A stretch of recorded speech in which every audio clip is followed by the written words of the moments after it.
Hello বন্ধুরা, আপনারা কেমন আছেন? রোশনাইয়ের নতুন পর্ব এসে গেছে, যেখানে আপনারা দেখতে পাবেন জাহ্নবী আরণ্যকে চোখ বেঁধে দিয়ে বলে, আমরা এবার গেমটা শুরু করি। চোখ বেঁধে সবার মধ্যে গরিমাকে খুঁজে ওর গলায় মালা পরাতে হবে। আর তখন আরণ্যক চোখ বাঁধা অবস্থায় হাতে মালা নিয়ে গরিমার বদলে মালাটা রোশনাইয়ের গলায় পরিয়ে দেয়। আর এরপর চোখ খুলে রোশনাইকে সেখানে দেখে বলে, এই মেয়েটাকে এখানে কে অ্যালাউ করেছে? এখানে বাইরের লোক আসবে কেন? যাও এখান থেকে। আর তখন গরিমা রোশনাইয়ের গলা থেকে মালাটা ছুঁড়ে ফেলে দেয়। তখন রোশনাই বলতে থাকে, এই বাড়িটাকে জেলখানা বানিয়ে আমাকে এখানে বন্দি করে রেখে দেবে। একদিন আমি এই বাড়ি থেকে বেরোবই।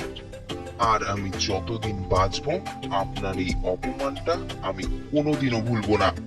তো বন্ধুরা, কি হতে চলেছে রোশনাই দেখতে হলে চোখ রাখুন স্টার জলসায় সোম থেকে রবি সন্ধ্যে 8:30টায়। আর আমাদের চ্যানেলটি ভালো লাগলে সাবস্ক্রাইব করে পাশের বেল আইকনটি অন করে রাখুন, যাতে পরের ভিডিও সবার আগে আপনার ফোনে চলে যায়।